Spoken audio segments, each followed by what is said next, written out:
guys, welcome to GSI Learning।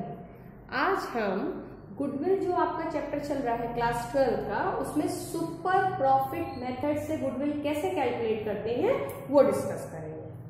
हम इसमें एक न्यूमेरिकल से आपको एक्सप्लेन करने की कोशिश करेंगे कि सुपर प्रॉफिट मेथड कैसे अप्लाई होता है। उससे पहले मैं आपको पहले स्टेप समझाऊंगी।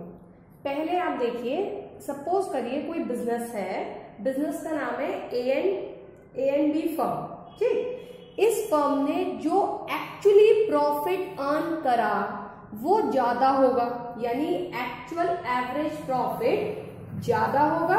किससे? नॉर्मल प्रॉफिट से। अब ये नॉर्मल प्रॉफिट क्या है?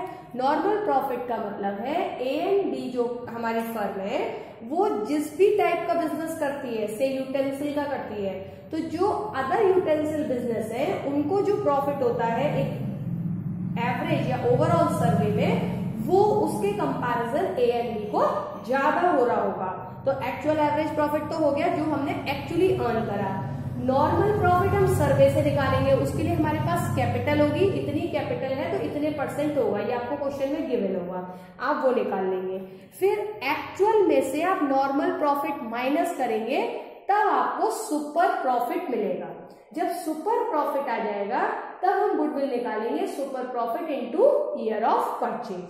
अब इसको प्रैक्टिकली क्वेश्चन से देखते हैं। देखिए हमारा क्वेश्चन कह रहा है calculate the value of goodwill at 3 year purchase of super profit method. यानी पहले सुपर प्रॉफिट निकालो, फिर उसको 3 से मल्टीप्लाई करो तो गुडविल आ जाएगी।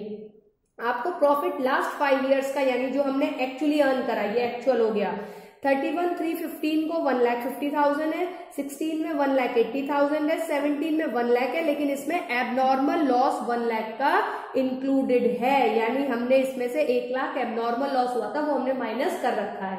हमें इसको नॉर्मल बनाना पड़ेगा, तो जितने भी एबनॉर्मल लॉसेज या एक्सपेंसेस होते हैं वो प्लस करते हैं, जितने भी एबनॉर्मल गेन या इनकम होती है वो माइनस करते हैं, तब हम नॉर्मल सिचुएशन पे आते हैं। 18 में देखिए 2,60,000 जिसमें एबनॉर्मल गेन शामिल है 40,000 का, इसको हम क्या करेंगे? माइनस, क्योंकि ये गेन है एबनॉर्मल। और 19 में 2,40,000 गिवन है। फर्म का जो टोटल असेट्स है 20 लाख के हैं और आउटसाइड लाइबिलिटीज 5 लाख की है।